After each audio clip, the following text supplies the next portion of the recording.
करे सो प्राण दे, जो मन करे सो प्राण ले, वही तो एक सर्वशक्तिमान है। मन करे सो प्राण दे, जो मन करे सो प्राण ले, वही तो एक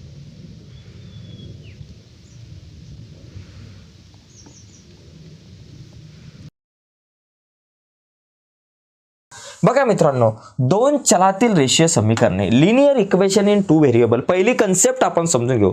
चल म्हणजे काय मित्रांनो? चल म्हणजे काय? चल चल चल मेरे हाथी ओ मेरे साथी, चल चल खटारा खींच के, तो चल नाही। हा चल थोडासा वेगळा आहे। हा चल एकदम चल बिचल करतो। चल बिचल करतो म्हणजे तो बदलत असतो, नेहमी बदलत असतो, म्हणजे जो बदलतो तो चल।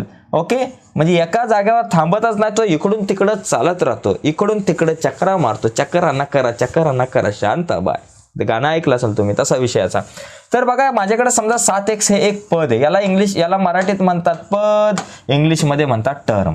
आता ह्या पदामध्ये दोन गोष्टी आहे, एक आहे 7 आहे आणि दुसरा आहे x। या 7ला म्हणतात सहगुणक, काय म्हणतात? सहगुणक। आणि x ला म्हणतात चल। ओके, आपल्या प्रकरणाचं नाव आहे दोन चलांतील रेषीय समीकरणे।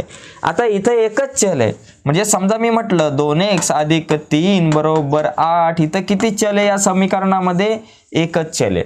ओके, आता समीकरण कशाला म्हणतात हे सुद्धा माहिती पाहिजे भावांनो।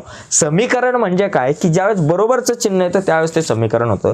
आता या समीकरणात एकच चल आहे म्हणून याला आपण एक चल समीकरण म्हणतात। आता दोन चलातील रेषीय समीकरणे म्हणजे काय? ज्या समीकरणात दोन चल असतील, 2x + 3y = 8, इथं किती चल आहेत बाबा? दोन चल आहेत। ही दोन चलातील समीकरण आहे, दोन चलातील समीकरण आहे, पण हे रेषीय समीकरण आहे। आता रेषीय हा शब्द काय? प्रकरणाचं नाव काय? दोन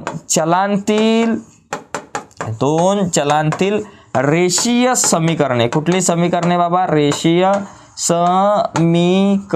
इयत्ता 9वीला आपण हे प्रकरण ऑलरेडी अभ्यासलं आहे।